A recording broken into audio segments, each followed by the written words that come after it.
Hello, I'm Aubrey Shepherd, and we've got a few pictures today, so let's get right to them. Nature shots, of course.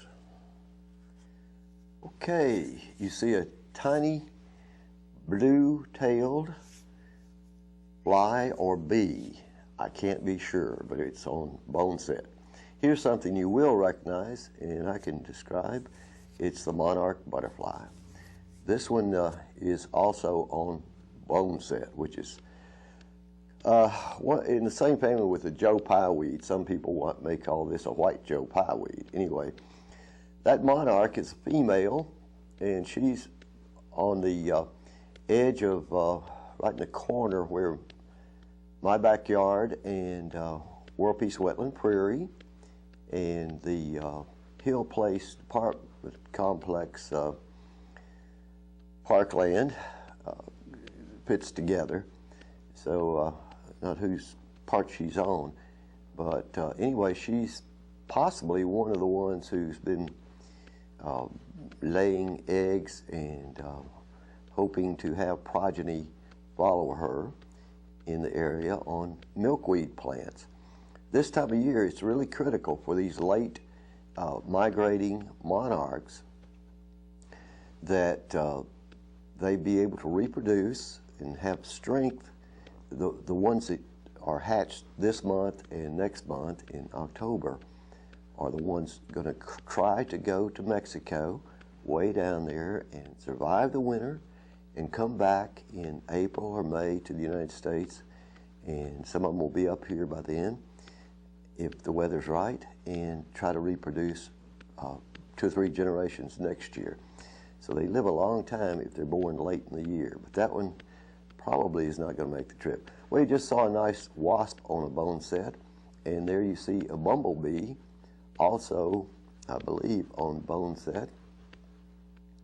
And there is a hair streak butterfly, probably a gray hair streak. There are a lot of small, they're tiny, tiny things, and it's also on bone set. Okay, we got to a pink flower for a change, and this is pretty common right now. It's also important. Some of the insects use these, and they will be important for their ability.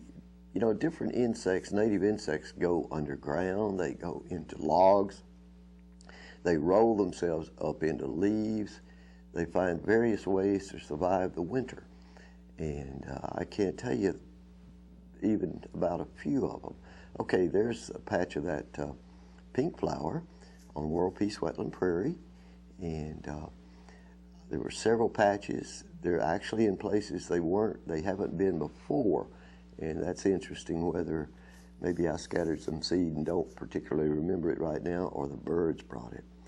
But there's another, okay, that's a tiny wildflower in the thicket, in the shade on World Peace Wetland Prairie, and I don't know what it's called, but you see there the flowers are up on a stem, and those are not fully open, although if I could have made a real close-up, you could see that they're pretty neat-looking little flowers for their size.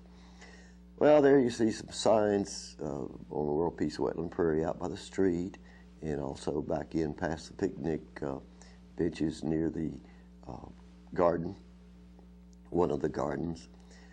Here, this is in my driveway. You can see a cooler sitting there behind it. That's a monarch caterpillar. That's what we hope that big female we showed you a few minutes ago will lay some eggs and be a mother before October's over, and her progeny will survive the winter, where she won't.